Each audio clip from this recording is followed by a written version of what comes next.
Hello once again from the Prim Reaper. Welcome to the next installment of Why Oh God Why is the field I've always been passionate about trying so hard to suicide itself out of existence by injecting itself with god-awful social justice dreck. If I sound particularly bitter this time around, it's because Guideline 3 in the APA Guidelines for Men and Boys is arguably the worst of them all. This is kind of like taking the shortcut through Star Road in World 2 of Super Mario World to go and fight Bowser before running cleanup to go finish off the rest of the castles. Why is it the worst? Guideline 3. Psychologists understand the impact of power, privilege, and sexism on the development of boys and men and on their relationships with others. God help us. Rationale. Although privilege has not applied to all boys and men in equal measure, in the aggregate, males experience a greater degree of social and economic power than girls and women in a patriarchal society. Good thing we don't live in one of those, right, APA? I've talked about this before, but in the West, women have access to the same opportunities and resources as men do, and in many cases, even more than that. Women are the majority earners of most degrees, going on a decade or longer depending on the sources you reference. Women have far greater access to resources like domestic violence shelters or other community supports. Women are not only capable of, but incentivized toward going into high-powered fields of work. Women's health is often given far more attention despite men having poorer health outcomes in general. I could go on, but I think you get the idea. Also, APA, I just want to remind you off the cuff that when a psychologist sees a client, they are not seeing an aggregate. If you go into the room with a client and treat them like an aggregate, you are doing your job wrong and you should be ashamed of yourself. I don't know how many times I need to emphasize this. Making assumptions about your client based on group membership or other overt characteristics before even having a chance to speak with them is anathema to being a good psychologist. Period. However, men who benefit from their social power are also confined by system-level policies and practices, as well as individual-level psychological resources necessary to maintain male privilege. Thus, male privilege often comes with a cost in the form of adherence to sexist ideologies designed to maintain male power that also restrict men's ability to function adaptively. Real time in writing this script, I held my face in my hands for several minutes trying to think exactly how to respond to this. It is so nonsensical, I feel like I must be reading it wrong despite directly copying and pasting it. If men supposedly have so much privilege, it probably would not be something that they feel confined and restricted by. Privilege, by your own silly definition, is unearned sources of social status, power, and institutionalized advantage, right? Because to me, someone who is unable to function adaptively in society by virtue of such supposed privilege isn't exactly all that advantaged. Oh my god, I feel like I am losing my marbles to envision talking to one's male clients like this. Have you considered that your problems stem from trying to maintain your privilege by holding on to sexist views that prevent you from functioning adaptively in society? This is such an abuse of power over people who are coming to you in a vulnerable state. I can't get over how messed up this is. Sexism exists as a byproduct, reinforcer, and justification of male privilege. Although the majority of young men may not identify with explicit sexist beliefs, for some men, sexism may become deeply ingrained in their construction of masculinity. The majority of men may not identify with explicit sexist beliefs. Thanks for throwing men that bone there, APA. What a vote of confidence. For instance, most boys are taught from an early age that they will suffer negative consequences for violating masculine role norms.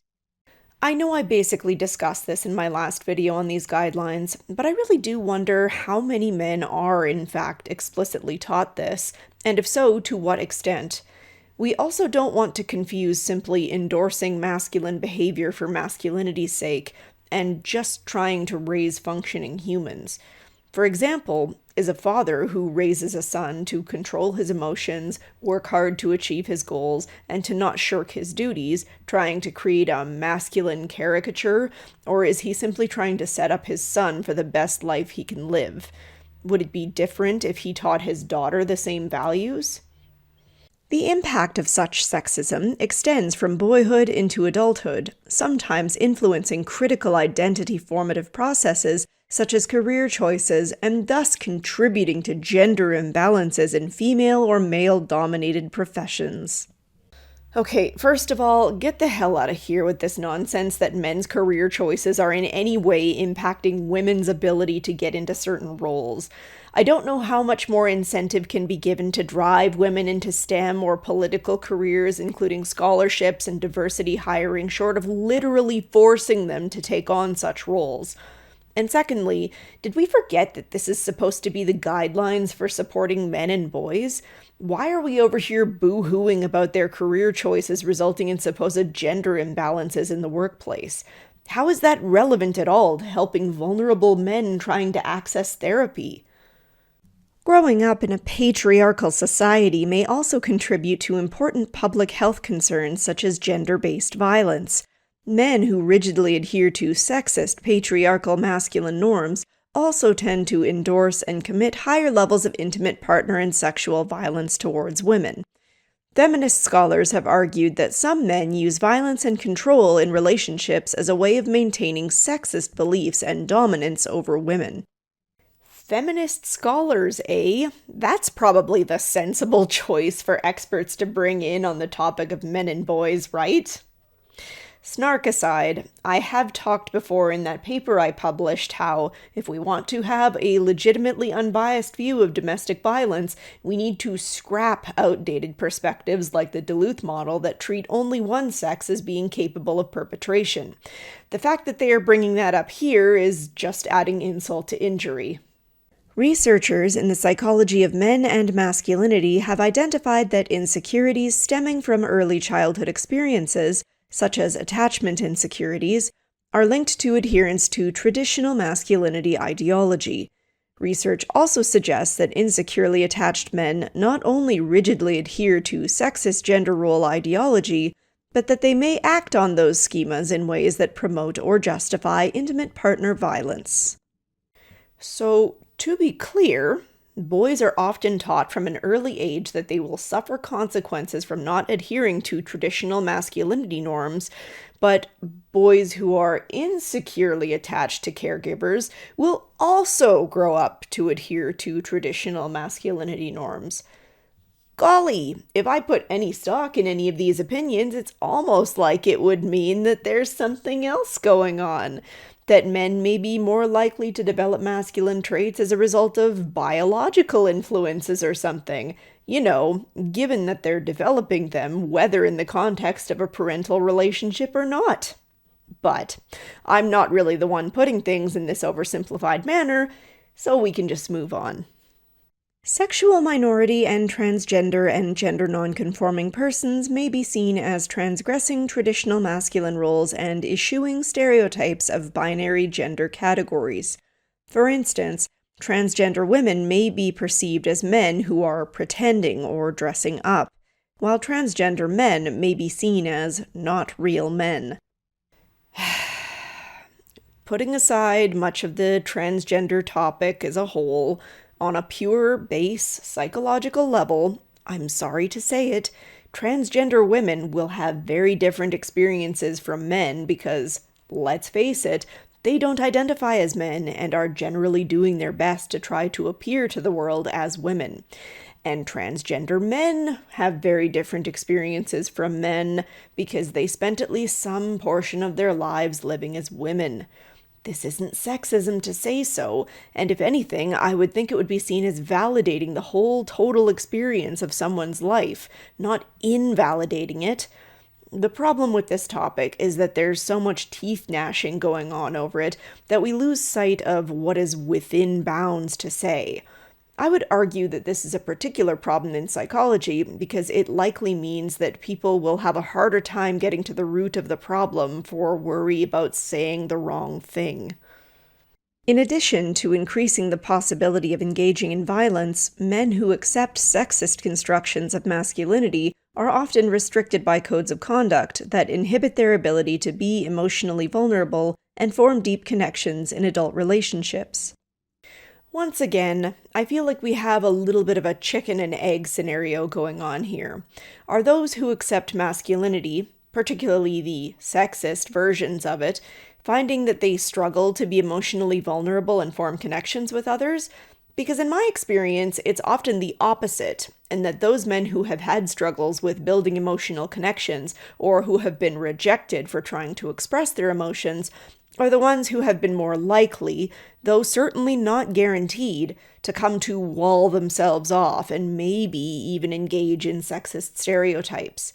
In any event, if you happen to talk to clients that express difficulty in expressing emotions, or who say that they have a fear of intimacy or other relationship struggles, you're not likely going to get too far by assuming it's because of all the sexist beliefs they must secretly harbor. Now we move on to the application section. I have one very simple word I can substitute for the next 2 paragraphs.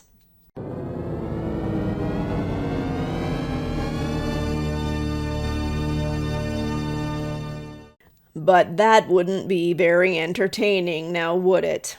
Now, because there are only 2 paragraphs, I'm just going to read each in turn and then move through them.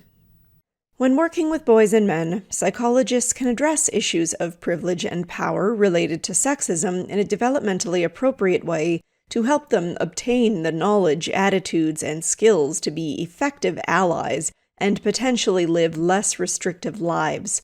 Male privilege tends to be invisible to men, yet they can become aware of it through a variety of means, such as education and personal experience. Indeed, awareness of privilege and the harmful aspects of beliefs and behaviors that maintain patriarchal power have been shown to reduce sexist attitudes in men and have been linked to participation in social justice activities. When working with gender-diverse survivors of systemic gender oppression, it is important to assess for experiences of trauma and barriers that are enforced in ways that either favor cisgender masculinity or assume a binary identity. Providers are encouraged to help clients to develop self-advocacy skills and to tap into their personal and collective resilience in addressing these difficult experiences. Okay, guys, I feel like I need to remind you of what it is that psychologists do. A few relevant tidbits from the Canadian Psychological Association Code of Ethics. Demonstrate appropriate respect for the knowledge, insight, experience, areas of expertise, and cultural perspectives and values of others, including those that are different from their own, limited only by those that seriously contravene the ethical principles of this code. Not practice, condone, facilitate, or collaborate with any form of unjust discrimination. Seek as full and active participation as possible from individuals and groups, e.g., couples, families, organizations, communities, peoples, in discussions that affect them, respecting and integrating as much as possible their opinions and wishes. Protect and promote the well-being and best interests of primary clients, etc. Make every reasonable effort to ensure that psychological knowledge is not misinterpreted or misused intentionally or unintentionally to harm others. To name just a few, there are probably others, but I think you get the point. From my perspective, I see no reason why discussing male clients' supposed privilege and power should at any point seem like a reasonable alternative to trying to help the clients through their problems in a way that focuses instead on their strengths, relevant personal histories, or anything that is legitimately related to the concerns they have actually brought to the table. unless the client literally says with their own two lips that they would like direct help with working on their own personal power and privilege, I do not think that it is any therapist's business to try to intuit the level of power and or privilege they have in their lives based on any other subject matter they bring up. It is absolutely not appropriate nor germane to the usual kind of concerns that one would see in counseling. And holy shit, the comment about awareness of privilege, etc. have been shown to reduce sexist attitudes in men and have been linked to participation in social justice activities just about made me spit acid. I have two things to say in response to this. 1. When I start therapy with clients, I often have a question that I like to ask them that, for all intents and purposes, is about assessing their personal goals in therapy. Now, this may seem controversial to some people out there, but unless it is explicitly stated or is related to one of their goals in therapy, I do not see it as being any of my business to reduce their sexist attitudes. They are coming to me as a therapist to help them with their problems. I am not there to try to impose what I think are good societal values upon them. That is not my job. Don't get me wrong, I will point out where certain things may be getting in the way of their goals, but the important thing is helping them on that path. As a therapist, you regularly have to put aside your own values to work toward the best interests of the client, which leads me to 2. If you become a therapist with the goal of pushing your clients to engage in social justice activities, then please get the everlasting hell out of my field and stop pretending that you are there in any way to help clients. You absolute power-abusing pieces of shit.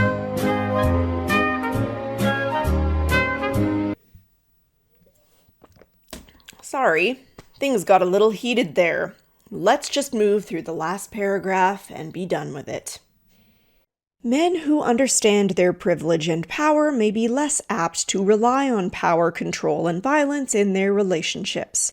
Research suggests that helping men understand the negative consequences of sexism for themselves and their relationships with others reduces endorsement of sexist attitudes. Psychologists can help clients develop awareness of systems that assume cisgender masculinity expression is the expected norm, and identify how they have been harmed by discrimination against those who are gender non-conforming. Given the connections between sexism and other forms of prejudice, psychologists may find it useful to link oppressions as a pedagogical strategy, especially when working with boys and men in groups. Psychologists working with boys and men may model gender egalitarian attitudes and behaviors. Modeling non-sexist constructions of masculinity may be especially important. For instance, researchers have found that men tend to overestimate the degree to which other men hold sexist beliefs, and that developing awareness of this discrepancy reduces sexist beliefs.